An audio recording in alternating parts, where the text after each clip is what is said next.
Bonjour à tous, moi c'est Céline et je vous retrouve pour parler de la 21e semaine de grossesse.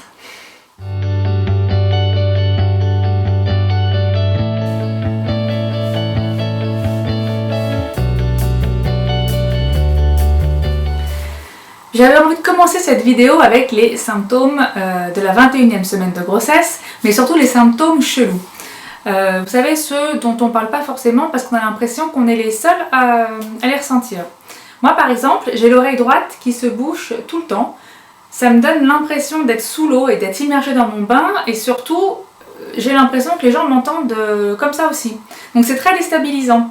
L'autre symptôme un peu bizarre, c'est des gargouillis quand je me mets du côté gauche. Donc quand je m'allonge dans le lit côté gauche, ça fait plein de bruit, mais vraiment bizarre que j'arrive pas à maîtriser. C'est pas agréable pour mon mari parce qu'en fait il est juste à côté de moi.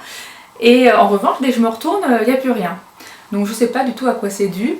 Mais voilà, ça me faisait marrer de partager ça avec vous. Et je suis sûre que vous avez aussi des symptômes un peu bizarres que vous avez ressentis pendant la grossesse. Alors n'hésitez pas à les partager en commentaire de cette vidéo. Je suis sûre qu'il y aura d'autres lectrices qui auront aussi vécu ça. Voilà. Cette semaine, j'avais envie de vous... Ah oui, alors si vous me voyez faire des gestes comme ça, c'est qu'en fait je caresse mon chat. Je sais pas si on le voit, mais il est juste là. Il n'arrête pas de me coller pour avoir des câlins. Donc je disais, cette semaine, je voudrais vous parler du choix de la poussette. Alors malheureusement, j'ai pas la poussette idéale à vous recommander, celle qui serait à la fois légère, qui se plierait super facilement, qui serait pas chère, qui serait tout terrain. Non, j'en connais pas. En revanche, voilà, moi je voulais vous donner un peu mon expérience. Alors, quelles sont les questions à se poser avant d'acheter une poussette? C'est bien sûr des questions liées à votre mode de vie. Est-ce que vous êtes plutôt campagne ou ville? Auquel cas, il faudra soit une poussette un peu qui passe partout, notamment pour les petits trottoirs, ou alors au contraire une poussette un peu tout-terrain qui s'adapte sur tous les sols. Est-ce que vous avez un endroit pour la ranger cette poussette? Parce que par exemple, moi quand j'habitais à Paris, on avait juste un tout petit local pour plusieurs poussettes et c'était vraiment l'enfer pour la ranger, donc on a plutôt choisi un modèle compact.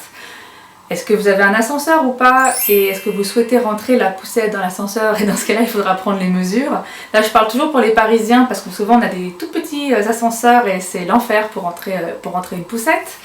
Est-ce que vous allez utiliser la poussette plutôt pour faire des longues balades ou des tout petits trajets entre, je sais pas moi, la crèche, la nounou et chez vous, ou pour aller faire des courses? Et la dernière question, c'est est-ce que vous allez plutôt prendre la voiture ou vous déplacer beaucoup à pied avec la poussette?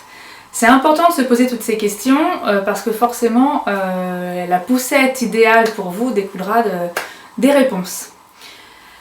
Concernant ma propre expérience, avec mon mari, on avait fait le choix de prendre le trio, c'est-à-dire nacelle, coque et châssis.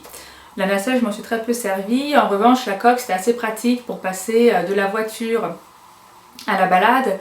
Ou bien, comme par exemple, je me promenais en ville et qu'ensuite j'allais chez le pédiatre, ça me permettait de prendre juste la coque et le bébé sans avoir besoin de réveiller mon fils.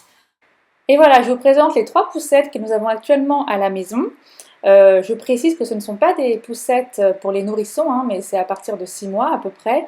Et j'adore la dernière, c'est la petite Pocket de chez JB que j'ai la chance de pouvoir tester.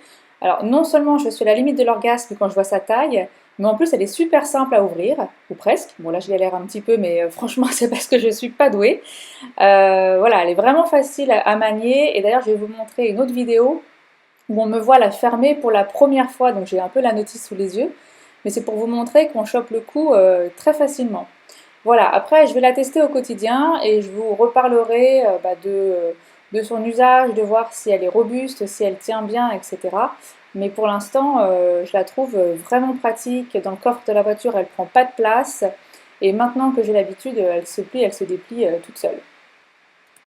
Et voilà, la vidéo touche à sa fin. Si vous avez des poussettes à recommander aux futures mamans, n'hésitez pas à les donner en dessous en commentaire et surtout à dire pourquoi vous la recommandez, parce qu'on n'a pas forcément toutes les mêmes besoins. En attendant, moi je vous dis à la semaine prochaine et d'ici là, prenez bien soin de vous. Ciao!